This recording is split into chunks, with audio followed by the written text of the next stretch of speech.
have a lot of journals, like daily journal. So we put it in and we fix it to make like a theme. So my theme is like why study Chinese, which is there's a reason why you have to study Chinese here.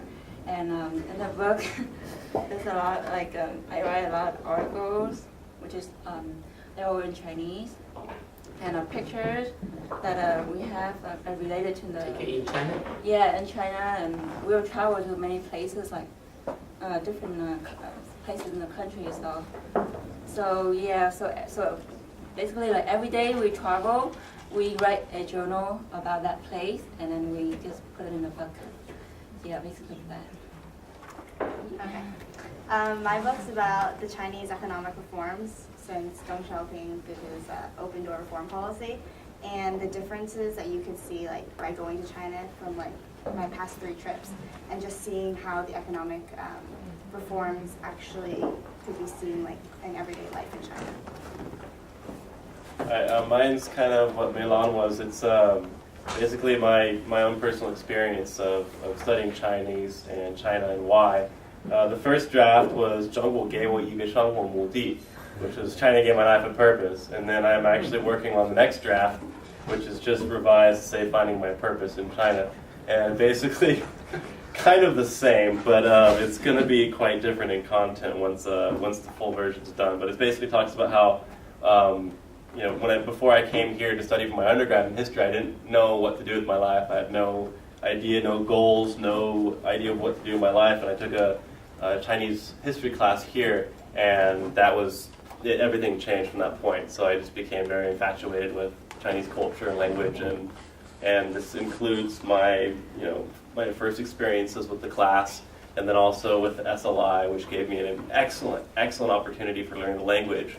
And this newer version will be updated to include my my half year in China and Taiwan last year, and also my travels this summer on research trips. So, cool.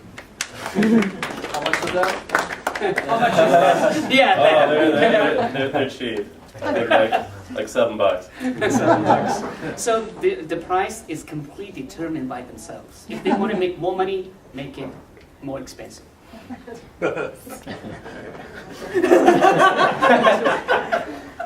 Well, my book's about my experience learning Chinese. It's, I actually had the opportunity to take Chinese classes in high school, so that's pretty much where my learning started. And when I went to Fullerton, I decided to continue learning Chinese.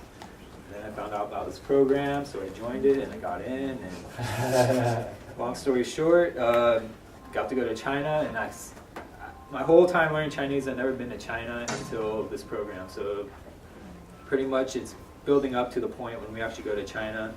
And when we were in China, I kept the journals, various places I went, and I put a lot of pictures in there. It's all in Chinese, so you have to be able to read Chinese to read it. But you can enjoy the pictures, just come up here, have a look, and yeah, it's pretty interesting. It was a good accomplishment, I think.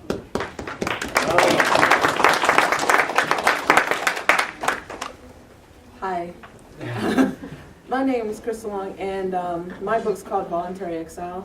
I've actually been to China 5 times, and this book is a compilation of personal experiences, mainly from the journals I took when I lived in Suzhou for half a year, and also with experiences with the SLI program. And that's where the first part of the book is mainly in English. The second part is bilingual. And I'm an anthropology grad student, so I like, observing things and taking note of things. So I found a lot of things interesting and a lot of things that happened to me to be very of note. And so that's what mainly this is about. A lot of times we go to different countries and sometimes we have attitudes of, this is wrong or this is not right, and it's not about that, it's about difference. And a lot of times being a foreigner in another country, we go through difficulties because it's a different environment than what we live in. But we voluntarily went to these places. It's not like we were forced to go. And so that's what this title came from, Voluntary Exile. Because living in China, I did receive different treatment than sometimes I would have liked or what I would have expected, but that's just a price of going to different environments. And it is a choice, and obviously I've been back several times, so it's not anything that hindered me greatly. So that's mine.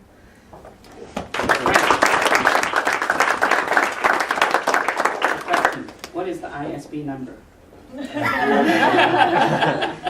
I is right there. The ISB number there. So they publish the book. If they want, they can say use this ISB number to make it officially published.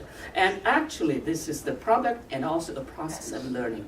This is why we want them to draft, to design, to write, and publish. They are learning. They learned how to write, how to publish, how to do business, how to do marketing, because they want to sell this book. If you want to buy, here is the order form. Here is the order form. And also, say, writing this kind of book is also a very good practice.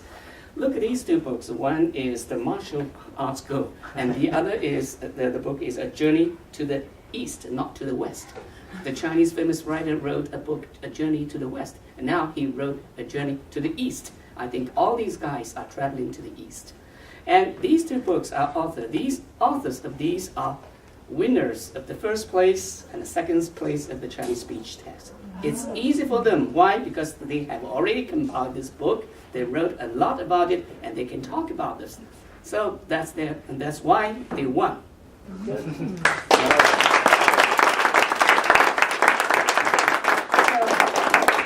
I think this is the end of the journey to the East, and also beginning the journey to the East.